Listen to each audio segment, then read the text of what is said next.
Alvo mais que a neve, alvo mais que a neve, sim, neste sangue lavado, mais alvo que a neve eu estou. Pois é, a gente pode ou não cantar essa música. Esse vídeo não é para polemizar com ninguém, porque esse assunto já está polemizado. Algumas discussões estão postas sobre a mesa, mas eu quero recorrer à letra dessa música, que é baseada em um texto bíblico, que é o texto bíblico de Isaías, capítulo 1, versículo 18, que diz assim: O Senhor diz, venham, pois, e vamos discutir a questão. Ainda que os pecados de vocês sejam como o escarlate, eles se tornarão brancos como a neve. Ainda que sejam vermelhos como carmesim, eles se tornarão como a lã. Se estiverem dispostos a me ouvirem, vocês comerão o melhor desta terra, mas se recusarem e forem rebeldes, vocês serão devorados pela espada, porque a boca do Senhor o disse. Quando nós lemos o profeta Isaías, muitas vezes nós relacionamos Isaías a profecias tranquilas sobre a vinda do Messias, sobre o cumprimento de um período da história de prosperidade, do reinado messiânico, mas nós nos esquecemos que Isaías ele viveu cerca de 800 anos antes de Cristo, em um período muito, mas muito problemático da história de Judá, aonde Judá, toda a sua elite, o rei, todos estavam distantes da vontade do Senhor. E toda a profecia de Isaías serve como um grande alerta de Deus para esse povo. O primeiro capítulo, que é o capítulo que inicia a profecia de Isaías, fala sobre a nação pecadora, sobre Deus apontando o dedo para a sua própria nação e dizendo que eles estavam em pecado, e um pecado tão grave que até o culto deles se tornara um culto que Deus não mais aceitaria, porque era um culto hipócrita. E esses pecados eram representados justamente pelo escarlate, pela cor vermelha, que é o vermelho do sangue nas mãos das pessoas. E veja só, quando nós vamos falar sobre ser mais alvo que a neve, e esse alvo realmente leva à ideia de um branco, mas não um branco qualquer, um branco símbolo da lavagem, de algo limpo, não necessariamente se contrapondo a um preto, mas o texto contrapõe ao vermelho, que é um estágio muito pior do pecado humano, que é o pecado que gera a violência e o pecado que gera a morte. E o próprio Deus vem e diz o seguinte: olha, pessoal, vamos acertar a nossa questão. Venham discutir comigo. Vamos conversar. Vocês têm pecados graves, e ainda que o pecado de vocês seja vermelho como o sangue que vocês têm nas suas mãos, eu limparei completamente. Eles se tornarão brancos como a neve. E ainda que sejam vermelhos como carmesim, carmesim também é a ideia de uma cor vermelha bem vibrante. Eles se tornarão como a branca lã. Pessoal, o texto de Isaías não está pensando em categorias de racismo, como alguns têm falado.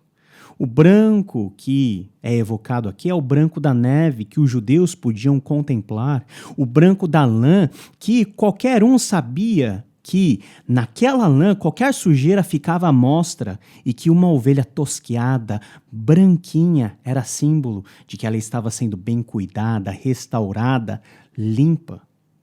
Nós não podemos impor ao texto, muitas vezes de forma analógica, nós não podemos impor ao texto, muitas vezes de forma anacrônica, conceitos que não estão presentes no texto. Se nós voltarmos para o hino que no Novo Cântico, que é o Inário Presbiteriano, o Inário 269, se chama Pureza no Sangue de Cristo. Louva o feito do Senhor, que ele sim é o Cordeiro que veio tirar o nosso pecado, ele verteu o seu sangue e tornou puro o nosso coração, alvo mais que a neve, muito mais branco, muito mais limpo do que a neve aparenta ser.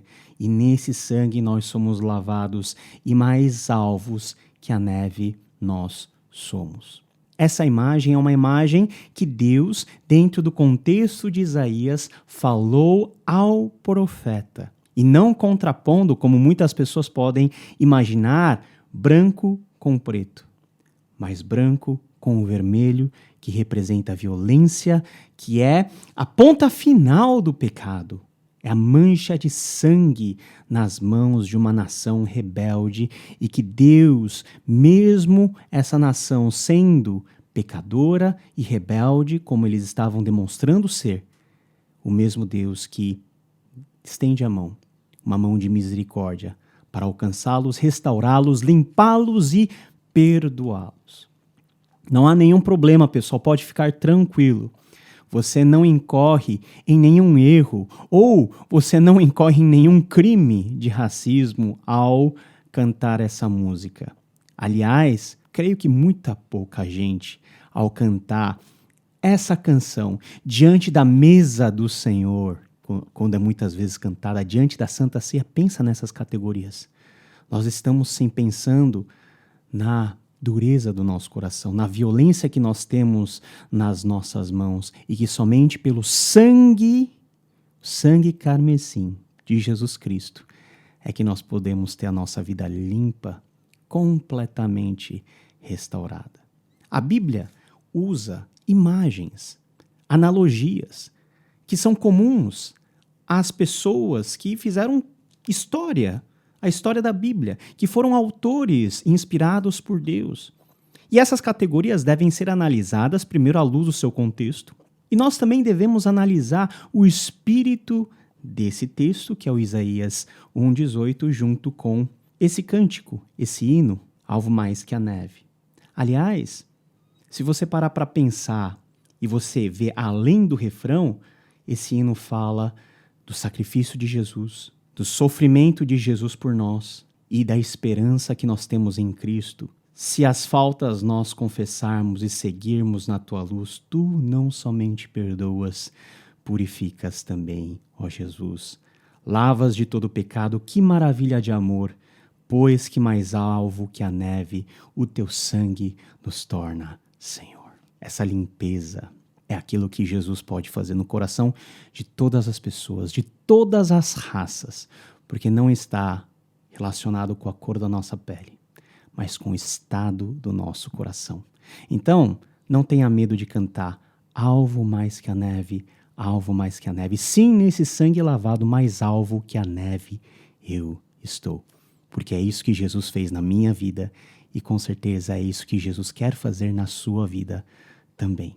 Racismo, lógico, nós somos contra, eu sou contra o racismo, mas querer enxergar racismo em tudo, em todas as imagens que remetem a um certo tipo de cor ou um certo padrão de comparação de cores, já é um exagero muito grande e que não faz parte nem do espírito do texto e nem da forma como nós devemos interpretar. O texto de Isaías, esse cântico diz sobre o nosso pecado e como nós podemos ter a nossa vida purificada em Jesus. Guarde isso no seu coração, continue cantando esse cântico, porque nós estamos, na verdade, celebrando o que Jesus fez por nós e o poder que nós temos no sangue precioso do Cordeiro. Que Deus te abençoe. Meu recado fica até aqui. Tchau, tchau.